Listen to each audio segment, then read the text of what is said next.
Okay, Jason, okay, we're good. So good morning, everyone. It's a real honor to be here this morning.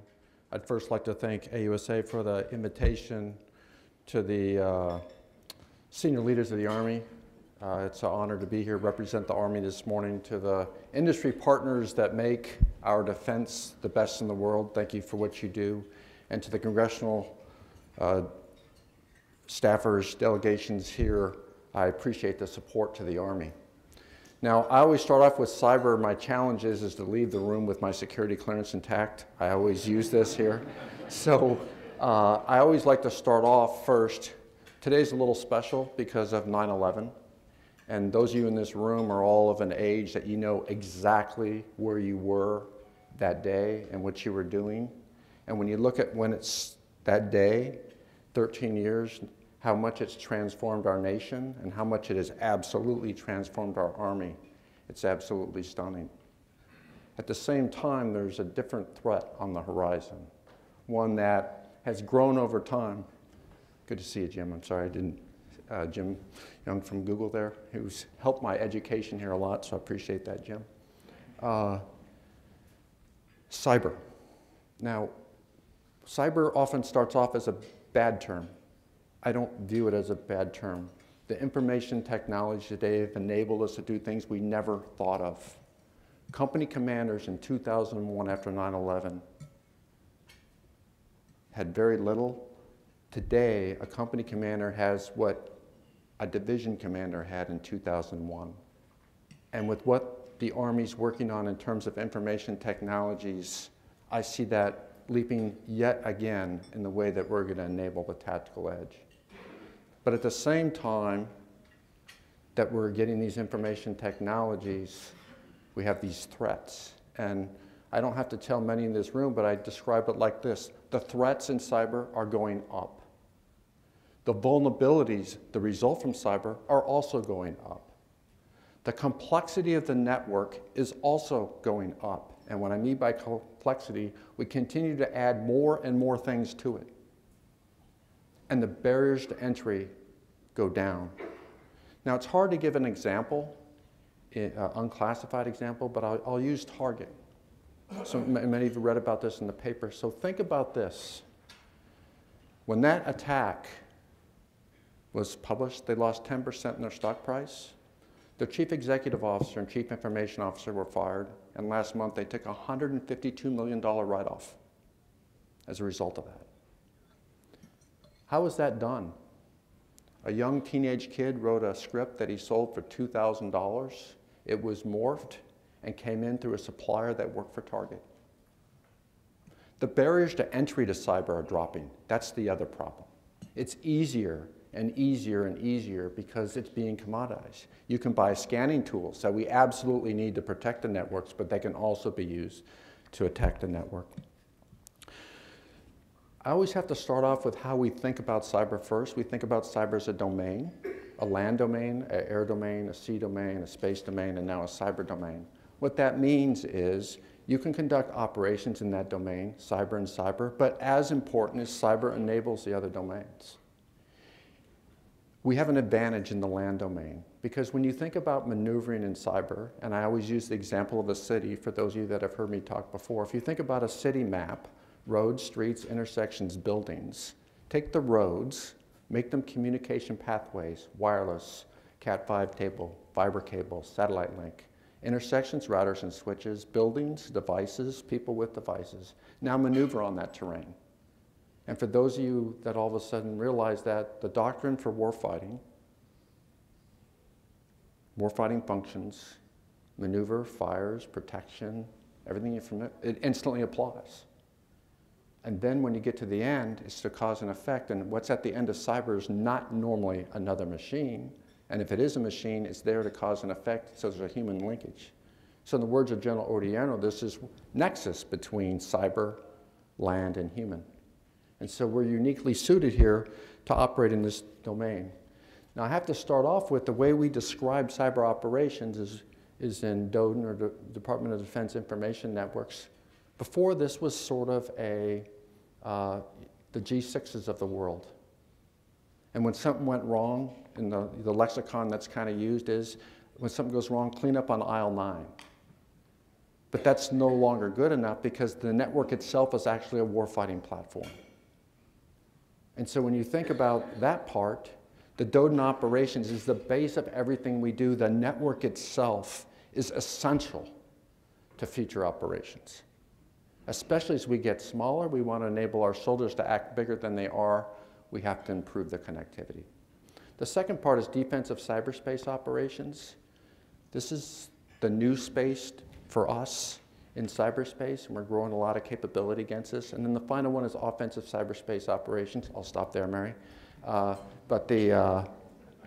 that's the way we think about it.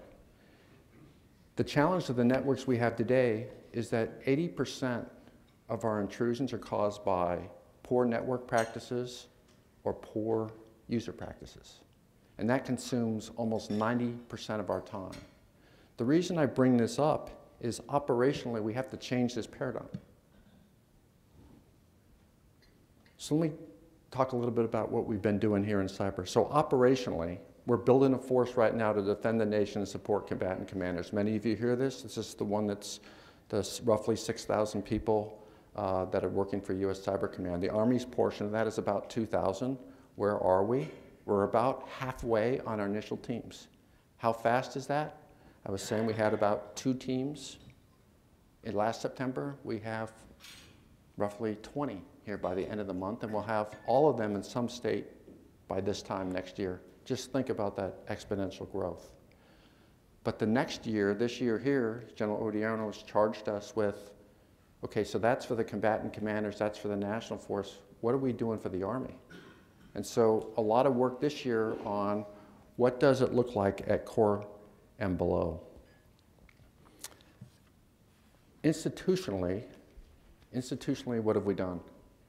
So the headquarters will be at Fort Gordon, Georgia. Fort Gordon, Georgia will become the focal point for cyber. Think about this kind of synergy. The Army Cyber and 2nd Army headquarters, co-located with the National Security Agency, Georgia, co-located with the Cyber Center of Excellence, co-located with theater, signal brigades, and military intelligence brigades. Can you imagine what this is going to look like in 3 or 4 years? There's no other place in our Army where we're going to be able to have this kind of synergy, but it's important because we're in contact now.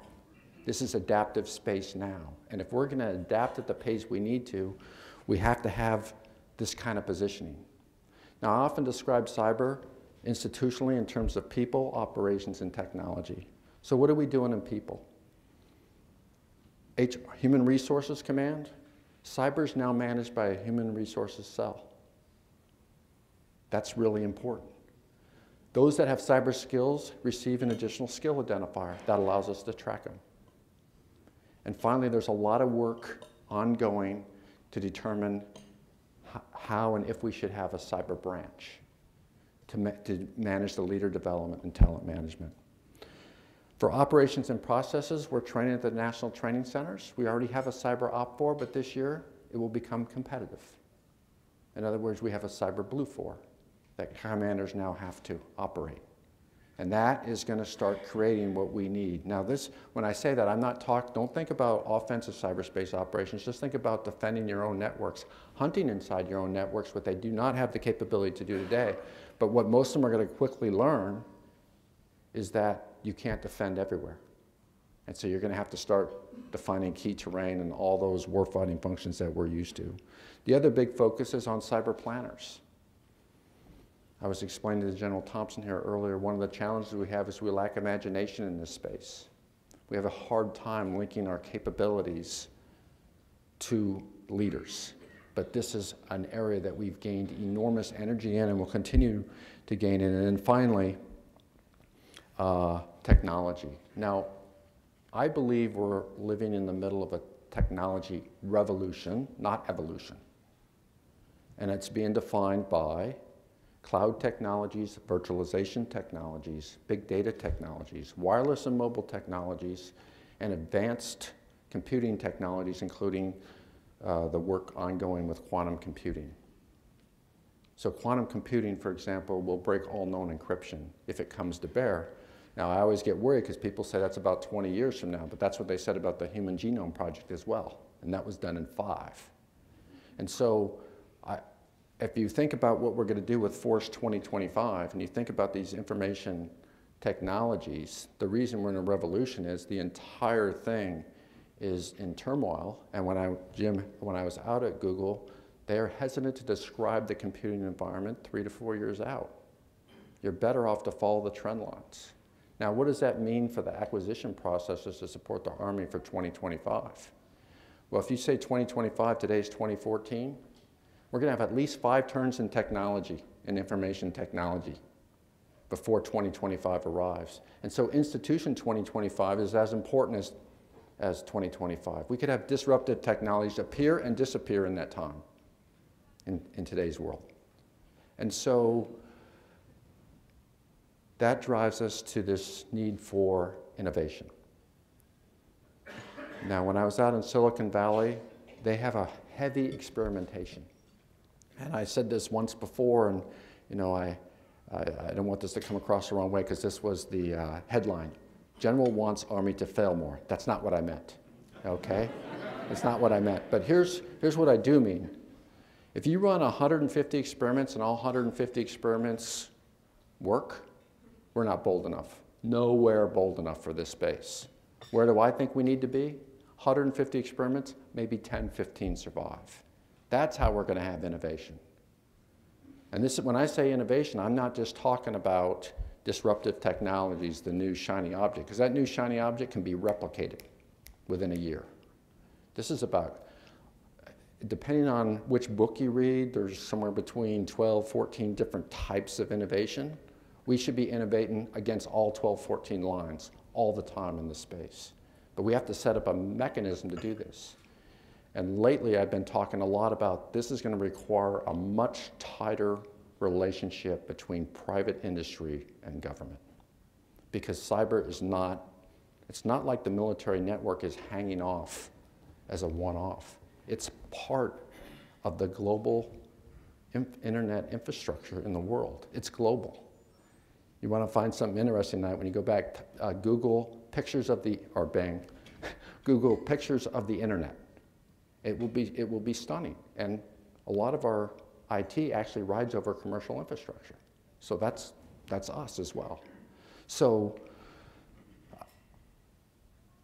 the innovation side of this is absolutely critical. And this is an area that I think that we can really leverage what is done with private industry. Now, how to do this, how to break open all these challenges, I go back to, this is one of my favorite books, okay? Because being in the Pentagon on 9/11, working for General Shinseki at the time, and many of you know, it kind of changed the way I thought. But I just want to read you one little thing out of here because I think it's very applicable. We learned that the institutions charged with protecting our borders, civil aviation, and national security did not understand how grave this threat could be and did not adjust their policies, plans, or practices to deter or defeat it. When you think about the struggles ongoing right now in cyber, at the government level, meaning what's the relationship between the FBI, Department of Homeland Security, and the Department of Defense, the challenge we have with civil liberties, privacy, the challenge we have with the laws of the United States, the way they're written, the struggles we have with describing is an algorithm RDT&E, is it OPA or is it OMA funded? All of these here absorb time that we should really be spending on better imagination, better innovation for cyber. Because there's some kid out there right now writing another algorithm that will be used against a company or the government in the United States of America. Look forward to your questions.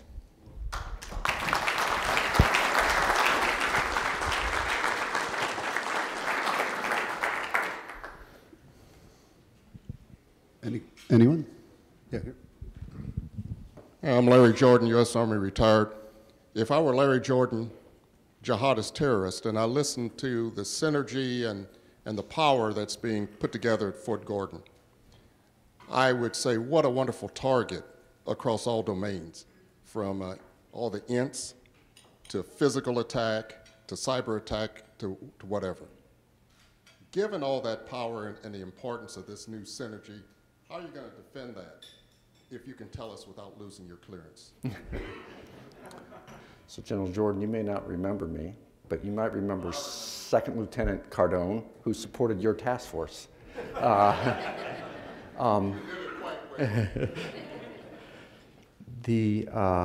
So first, I talked about the synergy at Gordon, but actually we're distributed globally. And in fact, the Army is the only service that's actually supporting all the geographic commands with the way the structure is laid out, and rightly so. But you do bring up an important point, which is often people get enamored over the cyber side and forget the physical security side. So using an open source example, sort of people are concerned about the power grid, and then you had the people shooting out the transformers in California, which was pretty good news. So the physical security is as important, and I'm working with General Legere because we're looking at not just those installations, but other installations as we tend to contract out, use smart power to reduce cost, use of solar power. There's a lot of different things that we could do that makes sense from a cost view, but everything we do has to now also, what does it mean from a security view, of which part of that is cybersecurity?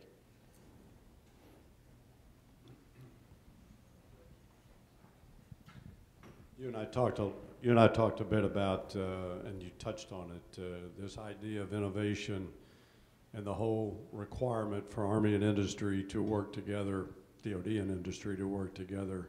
Can you comment a little bit more perhaps on the kind of platform or mechanism by which that would happen, especially in a world of the FAR and long-term system development and all that sort of thing, please?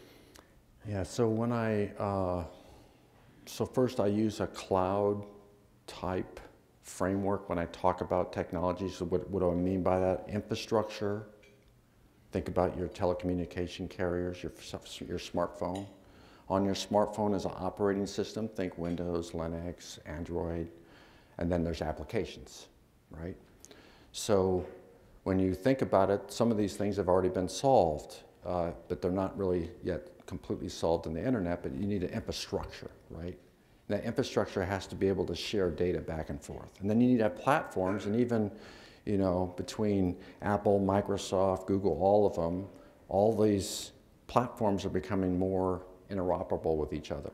Wasn't like that 10 years ago, but even now you can do that. And then of course applications, you download the application that's applicable for your project. So we were running for defensive cyberspace operations, one of the initiatives we did is to create an area where we had a common platform. And we brought in national labs, we brought in industry, and they worked together against a several terabyte data stack that we introduced anomalies in, and then we had soldiers from the Network Operations Center, or the Computer Network Defense Service Provider, and our own cyber protection teams. And we just watched what happened. The first thing that was stunning to me was the way the industry partners and the national labs were looking at each other's products and saying, hey, if I tweak this a little bit, we can make these work better. At the same time, some of those soldiers, as I went over and, you know, what's interesting, you think this would be loud, but actually there's a whole bunch of chat windows open, right? And they're all talking to each other on these windows. But I said, what do you think? He goes, well, this didn't exactly work right, so I just wrote a little script and now it's working great, right? So this is the type of, you know, people are the centerpiece of this space. I think we need something like this, a permanent standing place that's using soldiers, because I've had too much time in the war zones where you get great technology. It looks great, but when you give it, we cannot get the soldiers to adapt it and use it, and it sits in the corner. And then you know, I'm bringing that stuff out by the container load when I was at DCGS trying to get out of Iraq. So, but I think, you know, you described it as an NIE for cyber. So, but the difference is, in cyber, you could actually have this standing. You don't ever have to take it down. We could actually do it in virtualize. So I think this is an area that we should think about looking at. Hi, Ed. Hi, sir. Let me get down to sort of the basics.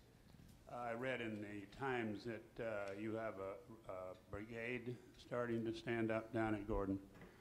And in the sense of structure, and all of us maneuver types and engineers and signal and so forth have our jobs and so forth. What do you can you give us a little idea of how the cyber soldier, how the cyber organization will work or fit into what we know now as our Army? What does a cyber soldier do in his analysis of what the situation is and how he's going to solve it and what tools he'll have, that type of thing? Yes, so the new brigade that was stood up is a cyber protection brigade. It has cyber protection teams in it. These are relatively new. They're off a PowerPoint chart now, and we're using them. And what we're finding out immediately is people are using them in ways that we didn't envision. And I think this is a good thing because we have to be adaptive in this way. The chief has asked me as well, what does this look like? So I often start with this. So we're using cyber today in the deployed theaters. We have cyber. The challenge is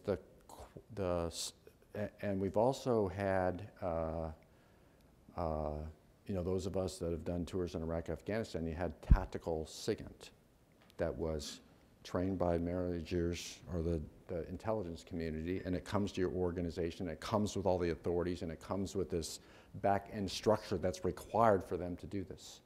I think that's what it's going to look like for cyber as well, for that part of it. The other part of it is the transformation of the signal corps. And what I mean by transformation is, so the signal units that are there today, often we've structured them to do what? To stand up the signal architecture. We did not structure them to defend all this in the way that it's being envisioned now that we're going to have to do not just firewalls, the standard defense, but how do you hunt in the networks, and then who's doing what at what level? And so the command and control of this is under enormous innovation right now. I mean, we're doing tabletop exercise after tabletop exercise at U.S. Cyber Command. Because when you just start to think about if you have cyber protection teams, how do you deconflict cyber protection teams when the logic layer, the network layer, doesn't match the geographic layer? One of the biggest challenges we have with commanders is they think they own their network, but they don't really own their network.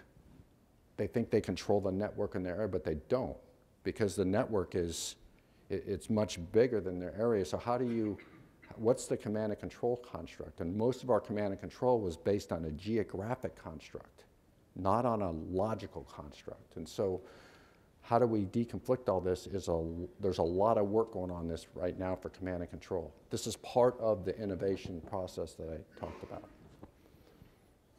Let me ask you, there's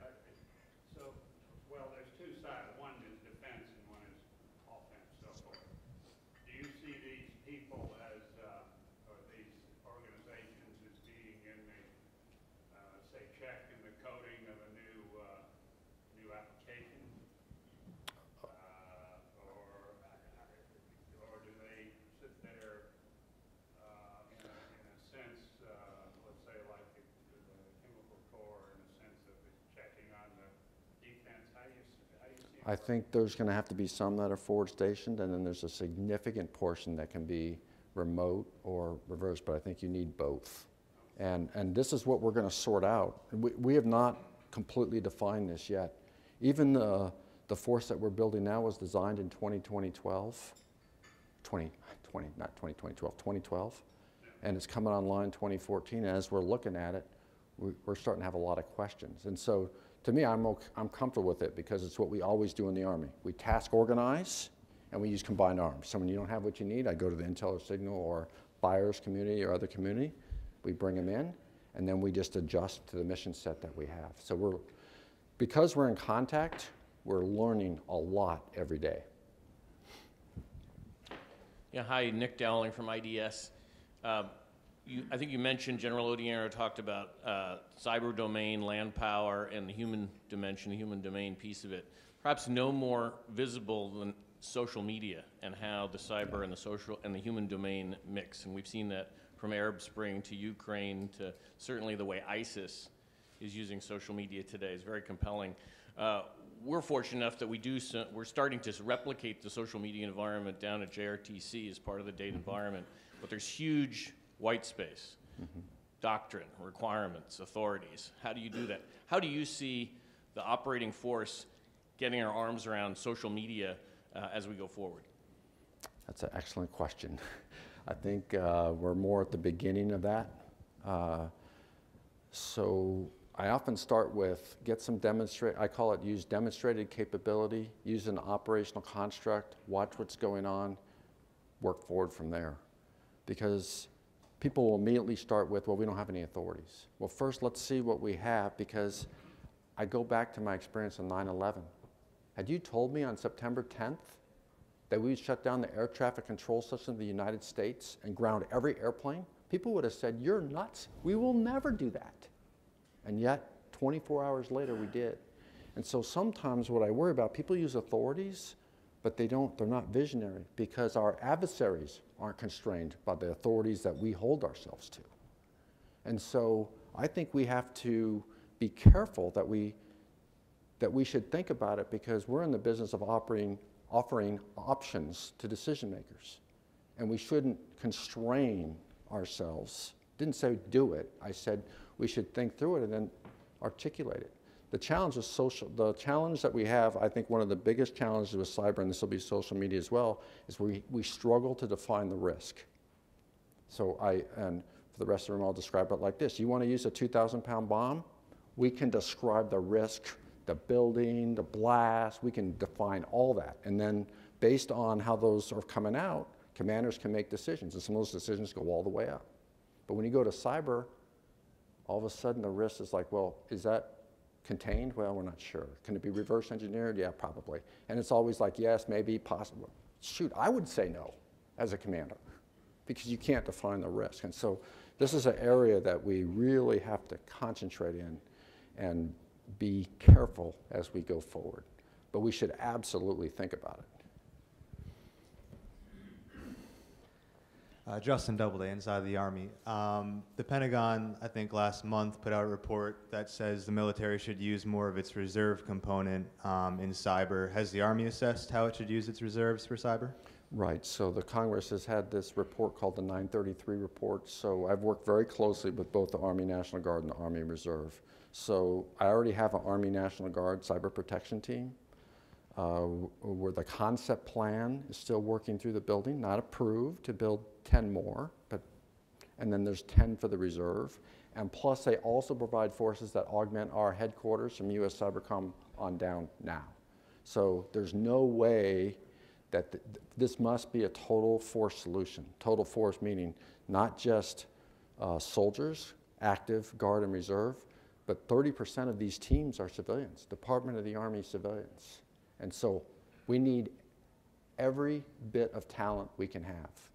To go further on what I'm saying here, this space does not look at you by your branch, which is how we define ourselves in the Army. You're completely defined by your competence. And I add to that your character. But the competence and the skill set you bring, that's what people are interested in. They could care less what your branch is. But if you have the skill set that enables maneuver, enables operations in that domain, you're extremely valuable. And so why wouldn't we use every asset we have within the total Army, civilian and soldiers, of all components? We absolutely have to have that. Good morning, sir. This is going to be a hard one, I know. From an industry perspective, you mentioned needing potentially help for network security and for user security. What can we do in industry from the Beltway to Silicon Valley to come up with faster, better, and of course in today's light, more affordable systems to help the defense of the networks, the devices, the applications, the data, and to prevent user error? So Jim, I've been working on this with Lieutenant General Phillips and now Williamson, for a year. And so one thing that will help is there's a lot of requirements out there, but the requirements are everywhere. And I think what we need to do is get them in one place. I have a new senior executive, you know, Mr. Ron Pontius, who just came on board, who has a lot of expertise in this area, and I think you're going to see some big movement in this area in the next 30 days. Then the next challenge, and I'm working with General Ferrari on this, is right now is to get the programming right. So we don't have that either. And so this is a big year for institutionalizing that.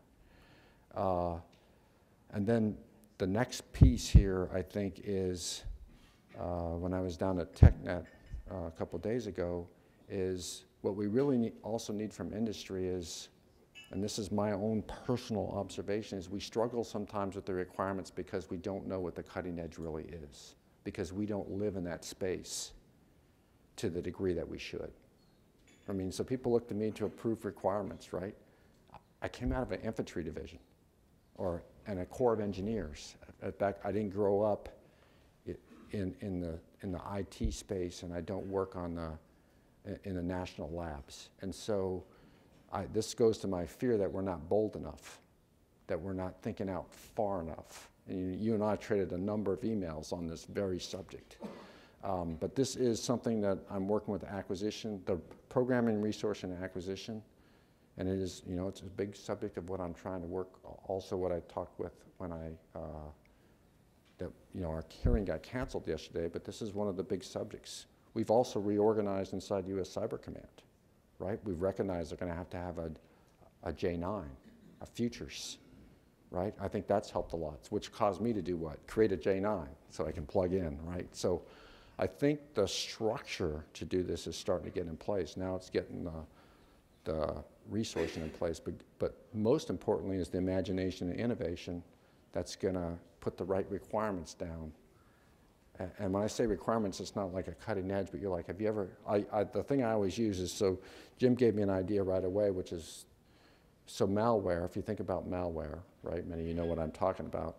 Well, that's kind of even, there's all kinds of companies that work this. You have malware and you have companies like this. Jim says, what about if we just eliminate entire lines of malware through the way we build our hardware or certain types of software? So get out of this thing where you're just doing tit for tat, patch after patch after patch. Why don't you just eliminate the entire attack vector? Okay, well, how would you do that? I'll use another example. So phishing, we had this discussion on phishing. When I went to Stanford, all of you, I get phished all the time, right? Constantly. I asked Stanford, I said, we got to do better training. You know, our soldiers don't do well in this area. And they're like, it's untrainable. We have study after study after study that says people click on stuff. They'll just click on it. They'll just click on it. You can tell them, they'll do it anyways, okay? What they said is you need a technological solution. I said, well, give me an example. They said, okay, how about a virtual phone? This is a little different than Jim, but they said, what do you mean? I'm still fairly new then. They go, well, you have a real phone, but your phone is actually a virtual phone. And then when you click on it, it's actually the virtual phone. If it recognizes that it went to a bad place, it just destroys itself and creates another one. You would never know that. I'm like, really? He goes, yeah, and who invents that? It's going to make billions. So my point is, my point is, but what's interesting is they're already working on it. I didn't even think about that kind of idea. I didn't even think about, wow. See, and this is what I mean about harnessing the power. Instead, our approach to phishing has been what? We have to do more cybersecurity training, right? That's what we've done. And we all get to fill out the little, anyways, I'll leave that, okay? Okay, all right. Thanks, Jim.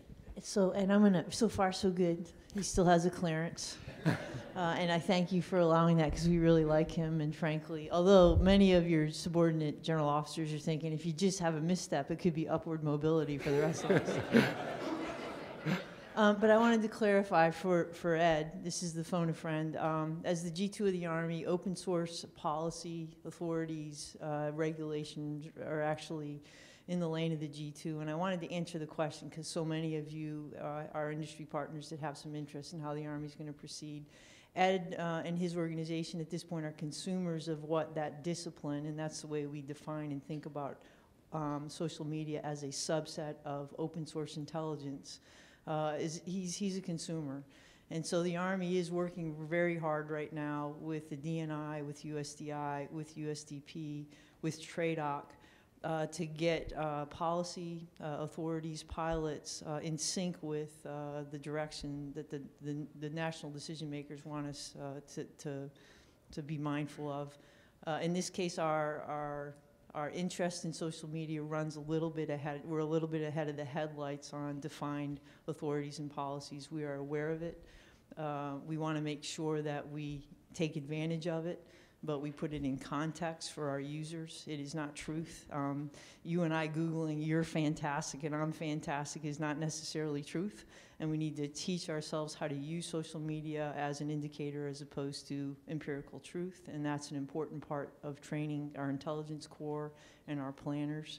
But also, you can all understand why we would, as a service and as an institution, be paying very careful attention to the privacy issue. U.S. persons issue.